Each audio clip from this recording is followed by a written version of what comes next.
Section 498A ഗാർഹിക പീഡനം. സ്ത്രീ സംരക്ഷണത്തിന് വേണ്ടിയിട്ടാണ് സാർ ഈ വകുപ്പ്. പുരുഷന്മാരെ നശിപ്പിക്കാൻ വേണ്ടിയിട്ടല്ലെന്ന് പറഞ്ഞു പോവാണ്. ഒരു രീതിയും മുന്നോട്ട് പോകാൻ കഴിയില്ലെങ്കിൽ കുട്ടികളൊക്കെ ഉണ്ടാവുന്നതിന് മുന്നേ തന്നെ പിരിഞ്ഞു പൊയ്ക്കോണം.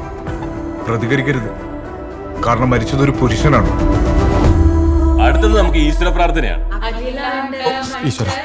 കല്യാണം കഴിഞ്ഞിട്ട് എത്ര നാളായി? 1 മാസം. നല്ലൊരു സിപ്പ്. ഒന്ന് പോയി ചോദിക്കും മനുഷ്യ എന്ത് കൂത്താന്ന്. അച്ഛനെ നിന്ന് എന്നോടൊന്നും ചോദിക്കരുത്. 2 പെണ്ണിനെ കെട്ടി അങ്ങനെയുള്ളവനെ പെഴാന്നല്ലാണ്ട് പിന്നെ എന്താ വിളിക്കേണ്ടത്? ഓക്കെ അല്ലേ? എന്നായിക്കോട്ടെ. പക്ഷെ 2 കിട്ടാർക്ക് ഒരു 25% ഡിസ്കൗണ്ട് നമ്മളൊക്കെ ഇവിടെ വെച്ച് പ്രശ്നം ഉണ്ടാക്കരുത്. അമ്മല്ലേ എടാ അമ്മേടെ. അതെ, നമുക്ക് അന്താക്ഷരി കളിച്ചാലോ? ആ പാട്ട് കേട്ടിട്ടുണ്ടോ എന്നതായിരുന്നു എന്റെ ചോദ്യം. സ്ത്രീധനം വല്ലതും കൂടുതൽ ആവശ്യപ്പെട്ടിരുന്നു.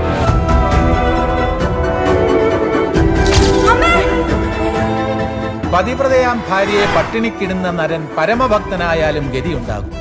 Objection your honour. താനെന്താ പറഞ്ഞു? 2 അടിക്കട്ടെ. അടുത്ത പണിയാണോ?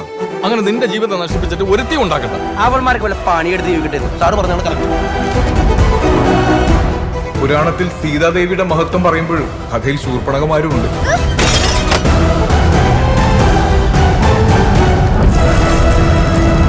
ശത്രുസംഹാരം സഹദേവനത്തം, ഭാഗ്യസൂക്തം സഹദേവനത്തം, അഘോരമന്ത്രം സഹദേവനത്തം.